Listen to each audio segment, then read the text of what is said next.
박스권 안에서 움직이던 주식이 이 박스권 중심 위에서 머무는 시간이 길어지게 되면은 이 종목은 박스권을 돌파할 가능성이 높아지는 겁니다. 이번 시간에는 박스권에 대해서 설명을 드려보겠습니다. 이 박스권이라고 하는 것은 주가가 일정한 가격 범위 안에서 이렇게 오르락 내리락 등락을 반복하는 상태를 박스권이라고 부르는 것입니다. 주가가 박스권을 만들고 있는 이유는 매도세와 매수세가 팽팽하게 맞서고 있기 때문에 주가가 일정 범위 안에서 등락을 반복을 하는 겁니다. 왜 그런 일이 발생을 하냐 하면은 주가가 상승이 나왔다라는 것은 좋은 재료나 주가가 올라갈 만한 상승 모멘텀이 있기 때문에 올라간 건데요. 그 이후에 추가적인 재료, 추가적인 상승 모멘텀이 부족하기 때문에 투자자들이 눈치를 보고 있는 겁니다. 그런데 이 박스권을 돌파할지 그렇지 못할지를 미리 알 수 있는 방법이 있습니다. 그게 무엇인가 하면은 이 박스권을 반으로 가르는 중심선을 그어 보았을 때 주가가 이 중심선 위에서 오래 머물고 있다라고 한다면, 다시 말해서 이 박스권 상단 부근에 가깝게 주가가 오랜 기간 유지가 되고 있다라고 한다면 이 종목은 이 박스권을 돌파할 가능성이 높습니다. 실제로 이 종목은 이후에 이 박스권을 돌파하고 올라갔습니다. 그 이유가 무엇인가 하면은 이 박스권 중심 위에서 주가가 오래 머물고 있다라는 것은 매물 소화가 양호하게 이루어지고 있다라는 것이고요. 일반적으로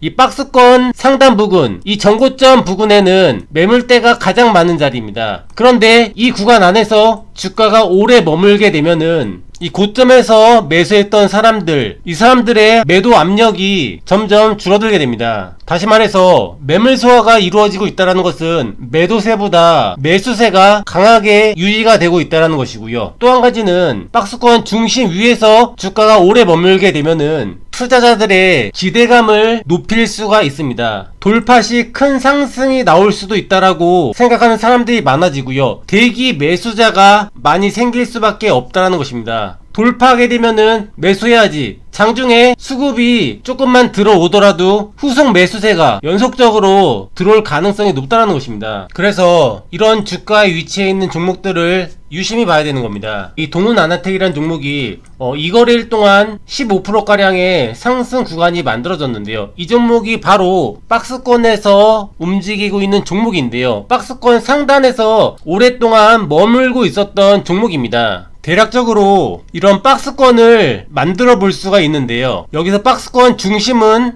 이 정도가 되겠죠. 이전의 흐름은 이 박스권 중심 위에서 주가가 움직이는 날보다 박스권 중심 아래에서 움직이는 날들이 훨씬 많았습니다. 이럴 때는 이 종목에 대해서 특별히 주목을 할 필요가 없는데요. 최근의 움직임처럼 이 박스권 중심 위에서 주가가 오래 머물고 있다라고 하면은 이 종목이 조만간 이 박스권을 돌파할 가능성이 있다라고 생각을 하고서 접근을 할 수가 있다라는 것입니다. 방금 전에 말씀드렸던 똑같은 관점으로 이 박스권에서 움직이던 주식은 이 고점 부근에 매물대들이 가장 많이 있습니다. 거래량도 가장 많이 수반이 되었죠. 이 물려있는 사람들이 매도 압력으로 작용을 하는 건데요. 이 박스권 중심 위에서 오래 머물면서 이 매물들을 자연스럽게 소화를 하는 겁니다. 그 말은 매도세보다 매수세가 더 강하게 유입되고 있다는 것이고요. 이런 종목이 매수하게 되면은 수익 구간을 만들어줄 가능성이 높다는 것입니다. 그래서 멤버십에서 이날 이후로 눌림에서 분할 매수 관점으로 말씀을 드렸고요. 최근 이 거래일 동안 15%가량의 상승 구간이 만들어질 수가 있었던 겁니다. 반대의 경우도 생각을 해볼 수가 있습니다. 박스권 중심 아래에서 주가가 머물게 되면은 이번에는 돌파가 아니라 박스권을 이탈을 할 수도 있는 거죠. 예를 들어서 코스닥 지수를 살펴보겠습니다. 바로 이 구간인데요. 주가가 하락 이후에 일정한 박스권 구간에서 주가가 움직이고 있었습니다. 박스권 중심선을 그어 보았을 때 이전에는 박스권 중심 위에서 주가가 오랫동안 머물고 있죠. 그런데 이날 이후로부터는 대부분의 시간을 박스권 중심 아래에서 주가가 머뭅니다. 이럴 때는 이 박스권을 이탈할 가능성이 있다라고 생각을 하고서 조심을 해야 되는 거고요. 실질적으로 이 박스권을 이탈하고 추가 하락이 강하게 나왔던 구간이 바로 여기였습니다. 이렇게 주식이라는 게 한번 논리적으로 생각을 해보면 당연한데요, 실전에서 적용을 하게 되면은 이게 잘 매치가 안 됩니다. 그래서 계속해서 반복해서 공부할 필요가 있는 거고요. 주식의 기본 원리를 이해를 하고 거기 덧붙여서 올라갈 패턴을 접목을 하게 되면은 꾸준하게 수익 낼 가능성이 높아지는 겁니다. 그래서 이번 시간에는 박스권의 기본 원리에 대해서 설명을 드렸고요. 오늘 영상이 도움이 되셨다고 한다면 좋아요 한 번씩만 부탁드리겠습니다. 감사합니다.